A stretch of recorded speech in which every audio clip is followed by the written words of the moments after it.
সবাইকে জানাই শুভ কোজাগরী পুজোর অনেক অনেক শুভেচ্ছা। সবাই খুব ভালো থাকো, সুস্থ থাকো।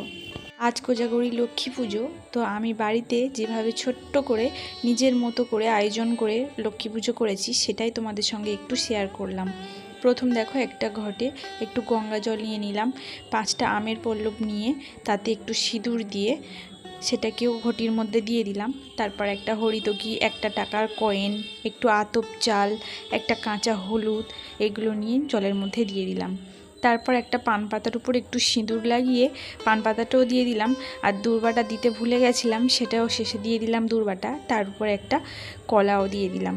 তোমরা কলার জায়গায় ডাবও দিতে পারো, শিশলার যে ছোট ডাব হয় সেটাও দেওয়া যায়, বা নারকেলও দেওয়া যায়। যাই হোক, আমার এখানে ঘট স্থাপনও হয়ে গেল। আর এই যে তারপর মায়ের যে সাজসজ্জা, শাঁখাপলা, ছোট ছোট শাঁখাপলা, সিঁদুর, আলতা, এগুলো কিন্তু মায়ের সামগ্রী, এগুলো আমি মায়ের পাশে রেখে দিলাম। তারপর মাকে সুন্দর একটা কাপড় দিয়ে মুছিয়ে, ভালোভাবে মুছিয়ে সিঁদুরগুলো পরিয়ে দিচ্ছি। আর মায়ের বাহন পেঁচাকেও দিয়ে দিয়েছি সিঁদুর পরিয়ে। তারপর একটু চন্দনও দিয়ে দিলাম। আর ফুলের মালাটা আমি আনাইনি, আমি এই মালাটা নিয়ে এসেছি, এটাকে মাকে পরিয়ে দিয়েছিলাম। দেখো কত সুন্দর লাগছে, তাই না? কি অপূর্ব দেখতে লাগছে মাকে। তারপর এই যে এই পালিটাতে ধান ভরে নিলাম, নিয়ে 5টা কড়ি আর একটা রূপোর কয়েন দিলাম। এটা হচ্ছে গণেশ আর লক্ষ্মীর মূর্তি ছিল এই কয়েনটাতে। তোমরা 1 টাকা কাঁচা কয়েনও দিতে পারো।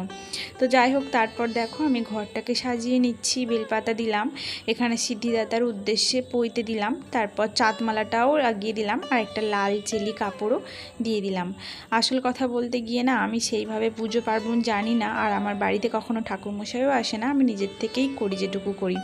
দেখো, তারপর পঞ্চদেবতার উদ্দেশ্যে প্রসাদ দিলাম। তারপর জলশঙ্খতে জল দিয়ে এখানে সব প্রসাদ দিয়ে দিলাম একে একে। আর মা তো গোটা ফল খুবই প্রিয় মায়ের, ওই জন্য 3টে গোটা ফল রেখেছিলাম, ধানের শীষ দিয়েছিলাম। সবগুলোতে একটু সিঁদুর দিয়ে এখানে মাকে একটু সুগন্ধি ধূপ আর প্রদীপ দিয়ে আরতি করে নিলাম।